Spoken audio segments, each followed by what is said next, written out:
আমরা জানি AutoCAD electrical সফটওয়্যারে আগে থেকে ডিফল্ট ক্রিয়েট করা কিছু ইলেকট্রিক্যাল সিম্বল এমনকি সার্কিট পর্যন্ত আমরা আমাদের ড্রয়িংয়ে ইনসার্ট করতে পারি।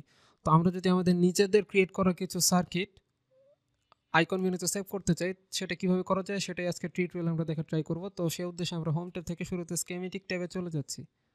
সাপোজ আমরা এখন এই সার্কিটটা আইকন মেনুতে সেভ করতে চাচ্ছি। তো সেভ করার জন্য আমরা চলে যাচ্ছি এডিট কম্পোনেন্ট প্যানেলে। এখান থেকে আমরা একদম নিচে যে একটা অ্যারো সাইন দেখতে পাচ্ছি, এখানে দেখা যাচ্ছে যে save circuit to icon menu. তো আমরা এই save circuit to icon menu এখানে সিলেক্ট করলাম অবজেক্টটি। দেন আমাদের অলরেডি আইকন মেনুতে সিলেক্ট হওয়া কতগুলো সার্কিট দেখা যাচ্ছে।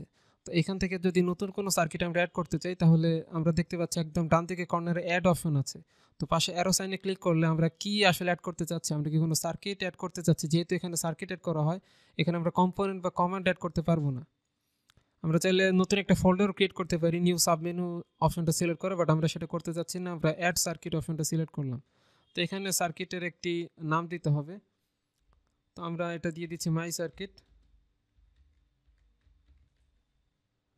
দেন এখান থেকে আমাদের একটা ইমেজ চাইলে আমরা ব্রাউজ করে যে কোনো একটি সার্কিটের ইমেজ এখানে সিলেক্ট করতে পারি, অথবা আমরা যদি বর্তমানে যেই ড্রয়িংটা আমাদের ওয়ার্কস্পেসে অ্যাক্টিভ আছে সেটা যদি আমরা এখানে ইমেজ হিসেবে সিলেক্ট করে দিতে চাই, তাহলে আমরা অ্যাক্টিভ সিলেক্ট করব, অথবা আমরা যদি পিক অপশনটা সিলেক্ট করি, যে কোনো একটি অবজেক্টের আমরা এখান থেকে সিলেক্ট করে দিলে সেই অবজেক্ট আমাদের ইমেজ হিসেবে সিলেক্ট হয়ে যাবে। সাপোজ এখান থেকে মোটর সিম্বলটা আমরা সিলেক্ট করলাম, এটা আমাদের সিলেক্ট হয়ে গেল।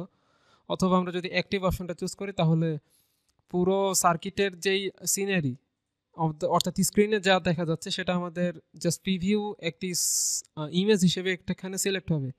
দেন আমাদের ফাইল সিলেক্ট করতে বলা হচ্ছে, অর্থাৎ এক্স্যাক্ট যে সার্কিটটা আমরা এখানে সিলেক্ট করব। তো সেক্ষেত্রে আমরা ব্রাউজ করে ব্রাউজিং অপশন থেকে আমাদের সার্কিটটা যেখানে আছে সেখান থেকে আমরা সিলেক্ট করে দিতে পারি, অথবা আমরা বর্তমানে স্ক্রিনে যেই সার্কিটটা অ্যাক্টিভ আছে সেটা আমরা সিলেক্ট করতে চাইলে জাস্ট অ্যাক্টিভ অপশনটা সিলেক্ট করে দিব। তো দেখতে পাচ্ছি আমাদের স্কিমেটিক নামক যেই ফাইলটা ছিল সেটা আমাদের এখানে জাস্ট চলে এসেছে ফাইল নেম হিসেবে। দেন আমরা জাস্ট ওকে প্রেস করে দিলাম, তাহলে দেখতে পাচ্ছি আমাদের মাই সার্কিট নামে একটি সার্কিট কিন্তু এখানে জাস্ট সেভ হয়ে গেছে। তো এই অবস্থা আমরা এখন এটাকে জাস্ট ওকে প্রেস করে দিলাম, আমাদের অ্যাড হয়ে গেল। আমরা এখন যেই সার্কিটটা সেভ করলাম সেটা যদি আবার ইনসার্ট করতে চাই, তাহলে সে উদ্দেশ্যে আমরা চলে যাব ইনসার্ট কম্পোনেন্ট প্যানেলটিতে। এখানে আমরা কতগুলো টুলস দেখতে পাচ্ছি। সাপোজ আমাদের এই ছোট টুলসগুলোর একদম বাম দিকে নিচের দিকে যেই টুলসটা আছে এখানে দেখতে পাচ্ছি ইনসার্ট ডাব্লু ব্লকড সার্কিট, অর্থাৎ রাইট ব্লক সার্কিট। এটা আমরা আসলে সিলেক্ট করতে চাচ্ছি না, আমরা পাশের অ্যারো সাইনে ক্লিক করছি। এখানে আমরা দেখতে পাচ্ছি ইনসার্ট সেভ সার্কিট, অর্থাৎ একটু আগে যে সার্কিট আমরা সেভ করেছিলাম সেটা অবশ্যই এখানে থাকবে। তো আমরা ইনসার্ট সেভ সার্কিটে অপশনে ক্লিক করছি, তাহলে আমাদের কতগুলো সার্কিট ওপেন হয়ে গেল যেগুলো আমাদের সেভ করা ছিল। তো এখানে আমরা দেখতে পাচ্ছি মাই সার্কিট, যেটা আমরা একটু আগে ক্রিয়েট করেছিলাম বা সেভ করেছিলাম সেটা এখানে দেখা যাচ্ছে। আমরা এটা জাস্ট সিলেক্ট করে ইনসার্ট করতে চাচ্ছি। স্কেলিং ভ্যালুটা আমাদেরকে দিতে বলা হচ্ছে। আমরা যদি 1 দিয়ে দিই তাহলে স্ক্রিনে যেই সাইজ আমরা দেখতে পাচ্ছি একদম সেই সাইজ থাকবে।